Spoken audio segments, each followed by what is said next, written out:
Halo, selamat pagi anak-anak. Bagaimana kabar kalian hari ini? Semoga sehat ya. Berjumpa lagi dengan Bapak. Di pertemuan kali ini kita akan belajar tema 7 subtema 3 mata pelajaran PPKN dengan materi pokoknya adalah keberagaman karakteristik individu.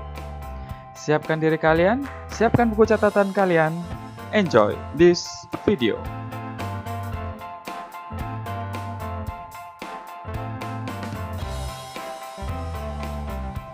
Keberagaman karakteristik individu. Manusia adalah makhluk sosial. Apa itu artinya dari makhluk sosial? Makhluk sosial artinya setiap orang itu memerlukan bantuan orang lain. Jadi kita tidak dapat hidup sendiri. Manusia memerlukan komunikasi saat bersama sesama manusia karena melalui komunikasi kita dapat menyampaikan yang kita inginkan dan juga kita dapat menyampaikan yang kita pikirkan. Makanya kita memerlukan orang lain. Tuhan menciptakan manusia dengan karakteristik yang beragam. Beragam itu apa? Beragam itu adalah bermacam-macam atau berbeda-beda. Keberagaman tersebut salah satunya dapat kita lihat dari sifat atau perilakunya sehari-hari. Jadi kita bisa melihat teman kita itu sifatnya bagaimana, apakah dia ramah, ataukah dia pemarah. Ya, kita bisa lihat dalam keseharian kita dalam kehidupan. Sifat sendiri itu apa? Sifat adalah ciri khas yang ada pada diri seseorang atau sesuatu yang membedakan dengan orang lain. Mungkin ada di antara kita yang memiliki sifat yang sama, tetapi pada dasarnya kita memiliki beberapa sifat, dan itu tidak tentu selalu sama. Nah, keberagaman sifat individu. Sifat manusia dibedakan menjadi dua. Yang pertama itu sifat positif. Apa sifat positif? Sifat positif adalah sifat yang baik yang harus kita biasakan. Contohnya apa saja? Contohnya ada penyabar, penyayang, penolong, dermawan, rendah hati, sopan, humoris, santun, rajin, disiplin, lembut, pemberani, dan lain-lain. Sedangkan sifat negatif itu adalah sifat buruk yang harus kita hindari. Contohnya penakut, pendiam, pembohong, angkuh, boros, pelit, malas, keras kepala, dan lain-lain. Nah, anak-anak sendiri sifatnya yang mana? Ya, termasuk sifat yang negatif atau sifat positif. Silahkan ditulis di kolom komentar ya. Kita lanjutkan. Kita masuk ke sifat dan juga ciri-ciri individu. Jenis sifatnya dan juga ciri-cirinya. Yang pertama sopan. Ciri-cirinya itu adalah menghormati setiap orang. Kemudian sombong. Dirinya selalu merasa lebih baik dari orang lain. Kemudian keras kepala, ciri-cirinya tidak mau mendengarkan pendapat orang lain. Rendah hati itu selalu menghargai orang lain dan suka menolong. Humoris, senang membuat suasana riang dan penuh tawa atau suka bercanda. Dermawan itu suka berbagi. Boros itu suka menggunakan sesuatu secara berlebihan yang tidak perlu dia beli misalnya. Kemudian penyayang itu adalah senang menjaga apapun yang ada di sekitarnya atau memiliki rasa besar untuk menyayangi, memiliki. Kemudian disiplin itu selalu mengerjakan atau melakukan sesuatu selalu tepat waktu. Nah, kalian termasuk disiplin atau tidak? Melakukan tugas tepat waktu atau tidak? Kemudian selanjutnya, kendala saat berkomunikasi terjadi kadangkala saat berkomunikasi terjadi pertengkaran. Jadi itu wajar ya ketika kita berkomunikasi karena kita bertukar pikiran jadi ada perbedaan pendapat. Namun dengan memahami aneka sifat dan kebiasaan teman, kita telah menjaga persatuan yang sesuai dengan sila ketiga Pancasila yang berbunyi Persatuan Indonesia.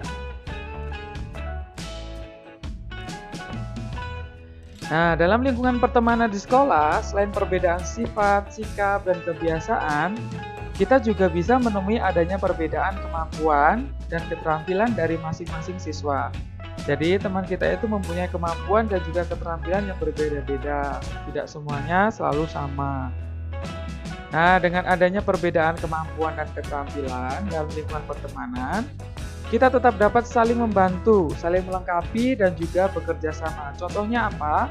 Contohnya ketika kita kerja kelompok di sekolah. Misalkan kita kerja kelompok dalam mengerjakan soal matematika. Tidak semua teman-teman kita memiliki kemampuan di atas rata-rata. Misalkan mampu mengerjakan perkalian dalam waktu singkat. Nah, karena perbedaan keterampilan dan kemampuan itu, ketika kita kerjasama, kita bisa saling melengkapi satu sama lain. Tadi katakan bahwa kerjasama sendiri itu disebut juga dengan kolaborasi.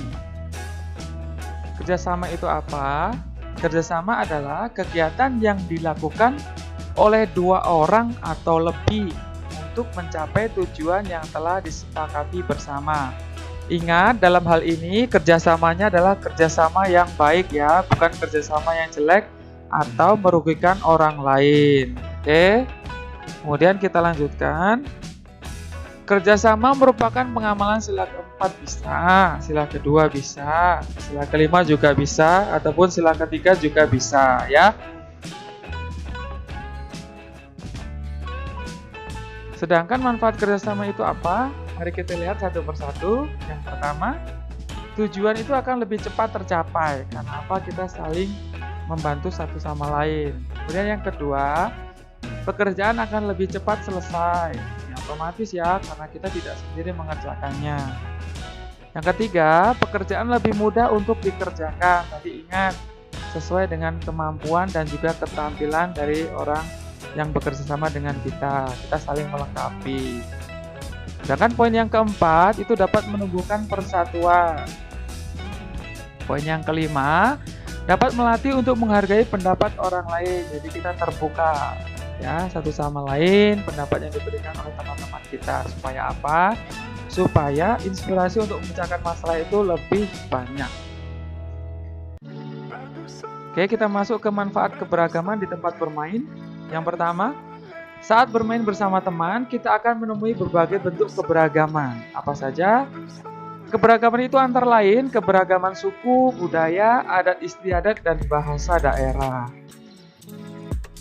Keberagaman tersebut hendaknya tidak menimbulkan perselisihan atau pertengkaran. Namun sebaliknya, keberagaman hendaknya dapat menjadikan kita bersatu. Jadi kalau kita bermain dengan teman-teman kita, misalkan dengan suku Jawa, dengan suku Batak, harusnya kita menjadikan itu kelebihan kita, karena akan menjadikan persatuan dan kesatuan itu lebih terjalin dengan erat. Manfaat keberagaman di tempat bermain antara lain yang pertama, dapat menumbuhkan sikap toleransi antar teman. Jadi karena perbedaan suku, budaya, dan juga bahasa daerah, kita harus memunculkan sikap toleransi dan juga dengan rasa satu sama lain. Poin yang kedua, memupuk sikap saling menghormati antar teman.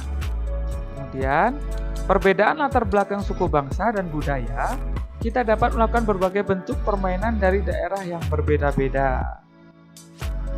Kemudian kita dapat mempelajari budaya dan bahasa dari daerah asal teman kita. Kalau teman kita misalkan dari suku Batak, kita bisa belajar bahasa Batak. Walaupun tidak banyak ya, hanya sepatah dua patah kata, tapi itu memperkaya wawasan kita. Oke, kita lihat. Indonesia memiliki landasan negara, yaitu ada dua. Yang pertama adalah Pancasila dan juga Undang-Undang Dasar 1945. Sila ketiga selalu menjadi landasan dasar agar kita selalu hidup rukun dalam keberagaman. Nah, semboyan bangsa Indonesia adalah Bhinneka Tunggal Ika yang terletak di cengkraman burung Garuda. Nah, Bhinneka Tunggal Ika itu artinya apa? Artinya adalah walaupun berbeda-beda, namun tetap satu jua. Semboyan ini kita temukan pada lambang negara Indonesia, yaitu burung Garuda. Nah, Indonesia sendiri terdiri atas beragam suku, bahasa, daerah, ras, dan agama. Namun, bangsa Indonesia tetap menjunjung tinggi persatuan dan kesatuan. Dalam layar TV itu kita lihat jumlah penduduk Indonesia itu sebanyak 257,9 juta jiwa. Sedangkan pulau di Indonesia itu ada sebanyak 17.504 pulau. Nah, karena beragam, Indonesia juga memiliki suku yang sangat banyak. Suku di Indonesia itu sebanyak 1.340. Bayangkan, begitu banyaknya ya suku keberagaman di Indonesia. Dan bahasa daerah sendiri di Indonesia itu sebanyak 1.211 bahasa daerah.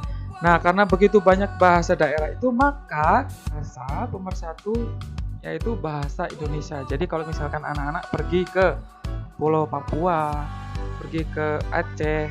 Nah, kalau kita berkomunikasi dengan orang-orang di sekitar sana, kalau kita menggunakan bahasa pemersatu kita yaitu bahasa Indonesia, otomatis orang-orang itu akan tahu dan bisa kita ajak komunikasi. Namun kalau misalkan anak-anak dari suku Batak, ya, anak-anak pergi ke Jawa, kalian di sana menggunakan bahasa Batak untuk berkomunikasi. Nah, tidak semuanya orang itu tahu bahasa daerah kalau tidak belajar. Jadi, untuk mempersatukan Indonesia itu dalam banyak bahasa daerah, maka dipersatukan dengan bahasa pemersatu, yaitu bahasa Indonesia. Oke, cukup sekian pertemuan kita hari ini. Silahkan nanti anak-anak simak kembali, baca kembali pelajaran hari ini. Semoga ilmu yang kalian dapat mampu menambah wawasan kalian. Oke, cukup sekian dari Bapak. Salam sehat, salam semangat. See you and bye-bye.